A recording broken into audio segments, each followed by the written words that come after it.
সলগোলা crossing থেকে EPZ প্রধান সড়ক জলবদ্ধতায় চরম পর্যায়ে পৌঁছে গেছে।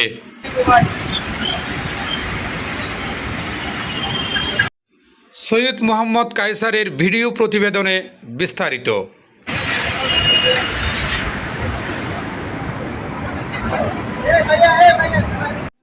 ক্রসিং থেকে ইপিজেড পর্যন্ত এলিভেটেড এক্সপ্রেসের র্যাম্পের কাজ ধীর গতিতে চলমান রয়েছে।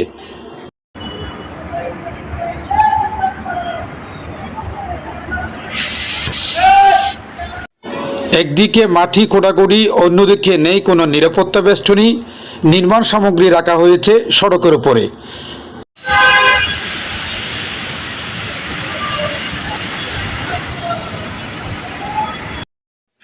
র্যাম্পের খননকৃত মাটি মানবসৃষ্ট বর্জ্য।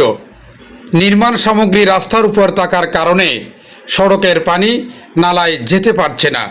অল্প বৃষ্টি হলে কোথাও হাঁটু পরিমাণ আর কোথাও কোমর সম পরিমাণ পানি হয়ে থাকে। ফলে এই এলাকায় বড় বড় গর্ত সৃষ্টি হয়েছে।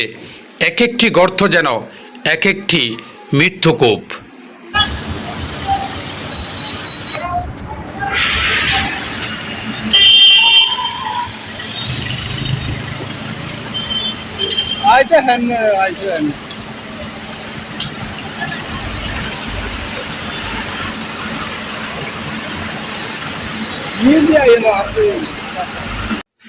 র্যাম্পের নির্মাণ কাজের নিরাপত্তাজনিত বেড়া সৃষ্ট গর্তগুলো ভরাট করে দিয়ে যান চলাচলের উপযোগী করবার জন্য এই এলাকার মানুষ ও পথচারীরা সরকারের সংশ্লিষ্ট কর্তৃপক্ষকে বারবার বললেও কোনো ধরনের সুরাহা মিলেনি।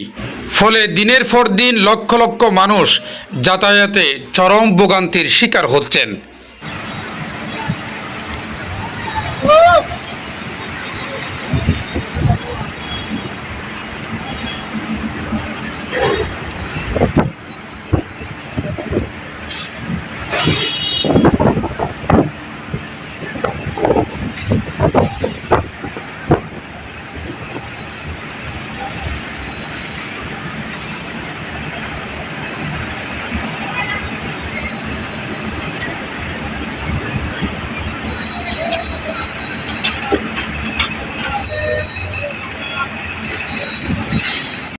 অচিরেই এই এলাকায় সৃষ্ট গর্তগুলো যদি ভরাট করা না হয়, যে কোনো সময় মানবিক বিপর্যয় ঘটতে পারে বলে শঙ্কা করছেন এই এলাকার লক্ষ লক্ষ মানুষ।